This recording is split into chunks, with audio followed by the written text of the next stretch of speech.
ایک لبنانی عالم ہے شیخ جعفر مرتضی آملی، ان کی کتاب ہے ماسات الزہرا 3 ویلومز میں، عربک اینڈ پرشین دونوں میں۔ اس میں ایک قصہ لکھتے ہیں وہ دبئی میں مجلس ہو رہی تھی عربوں کی، جیسے ہی ہوا دروازے پر آگ لائی گئی، لکڑی لائی گئی، فاطمہ کے اوپر دروازہ گرا دیا گیا، ایک آدمی کھڑا ہو گیا، خبردار خاموش، شیر خدا علی مرتضی رضی اللہ عنہ کی شان میں گستاخی مت کرو۔ کیا ہوا اس پہ غور کیجیے۔ آج کمزور سے کمزور آدمی اگر اس کے گھر 2-4 لوگ حملہ کر دیں، وہ گھس کے اندر گھر میں بیٹھے گا، بیوی کو دروازے پہ بھیجے گا یا خود دروازے پر آئے گا؟ بولیے، علی شیر خدا فاتح خیبر، کیا کہتے ہیں آپ لوگ شیعہ لوگ؟ فاتح خیبر گھر میں گھس کے بیٹھ گئے دبک کے، فاطمہ کو بھیج دیا، یہ توہین ہے شیر خدا کی۔ انصاف سے بتائیے نیتا جی، بات صحیح ہے کہ نہیں ہے؟ سوچ سکتے ہیں آپ کہ علی دبک کے معاذ اللہ استغفر اللہ گھر میں بیٹھے، فاطمہ دروازے پہ چلی جائے؟ جواب، علی نے فاطمہ کو نہیں بھیجا تھا، تب کہ فاطمہ نے علی کو روکا تھا۔ دونوں میں زمین آسمان کا فرق ہے، غور کیجیے آپ۔ یہ میں اپنے بچوں کے لیے نقل کر رہا ہوں، کہیں بات ہے تو کہہ سکو تم۔ علی نے فاطمہ کو نہیں بھیجا تھا، پھر فاطمہ نے علی کو روکا تھا۔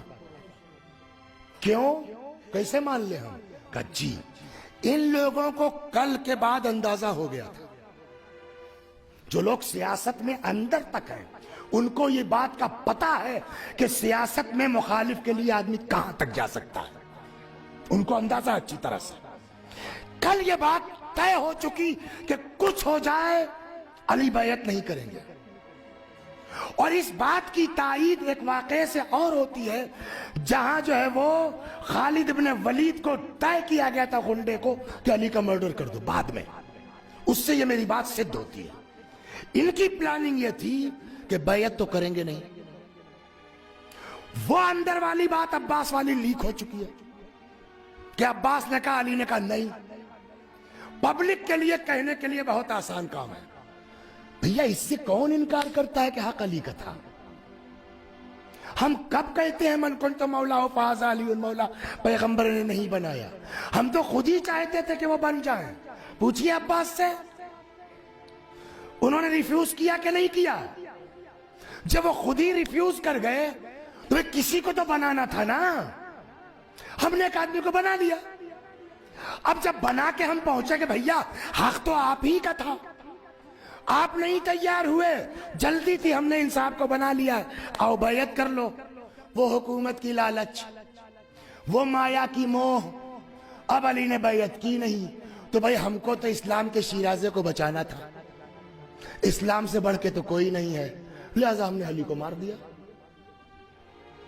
علی علیہ السلام کا قتل ہو جاتا اس دن اور کچھ نہ ہوتا، بات برابر ہو جاتی۔ اس چیز کو علم پیغمبر کی وارث فاطمہ زہرا سمجھ رہی تھی۔ اس مصلحت کے تحت فاطمہ نے کہا، علی آپ نہیں جائیں گے، میں جاؤں گی۔ اب جب اچانک فاطمہ دروازے پر آ گئی، یہ ان کے دماغ میں نہیں تھا۔ اس وقت وہ اپنی اسٹریٹجی چینج نہیں کر پائے، کیا کریں اب اچانک؟ جو علی کے ساتھ کرنا تھا وہ فاطمہ کے ساتھ ہو گیا۔ فاطمہ کا مقصد ہی یہ تھا کہ اب دنیا سے تم کیا کہو گے؟ علی کے بارے میں تو طرح کی بات کر سکتے ہو نا، انکار کر دیا تھا، حق ان کا تھا، مگر ہماری مجبوری تھی۔ فاطمہ کے ساتھ کیوں کیا؟ جس کے لیے نبی نے کہا، جس نے فاطمہ کو ستایا اس نے مجھے ستایا۔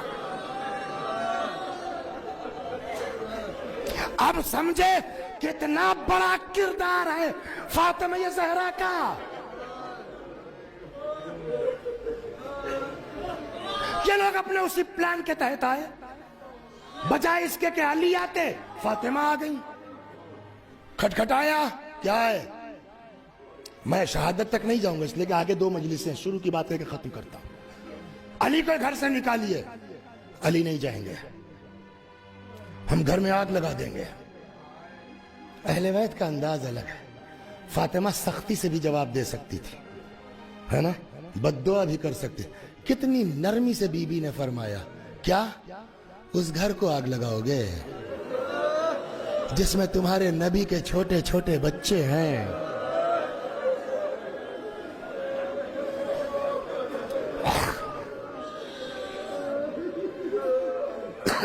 ہم سے اس سے کوئی مطلب نہیں، اس گھر میں کون رہتا ہے؟ سنا دیں، سید ہے نا آپ، کلیجوں میں آگ لگا دوں آپ کے۔ روایت کہتی ہے فاطمہ آتی تھی، پیغمبر کھڑے ہوتے تھے، یہ ہاتھ چومتے تھے۔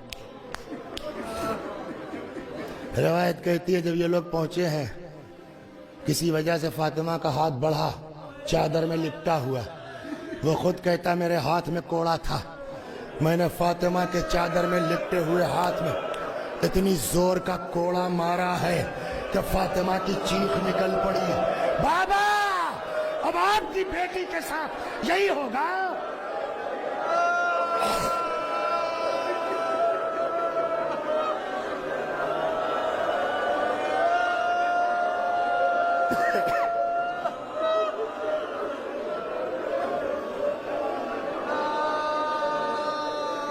وہ کہتا ایسی دردناک چیخ تھی، سالم کہتا کہ میں بھی لرز گیا۔ بس اب اس سے زیادہ اولاد پیغمبر کے ساتھ ظلم مناسب نہیں ہے۔ پلٹا، وہ جو علی کے تئیں کینہ تھا، گزشتہ جنگوں میں اپنوں کا قتل یاد آیا، پلٹا، دروازہ لاک ہو چکا تھا، کہتا ہم نے دروازے میں آگ لگا دی، دروازے کا کچھ حصہ جل چکا، ایک شخص آگے بڑھا، پوری طاقت سے ان پیروں سے دروازے پہ اتنی زور کا دھکا مارا ہے کہ دروازہ اپنی جگہ سے اکھڑا اور آن کے فاطمہ کے سینے پہ لگا۔ جزاکم ربکم، خدا ان آوازوں پر رحمت نازل فرمائے۔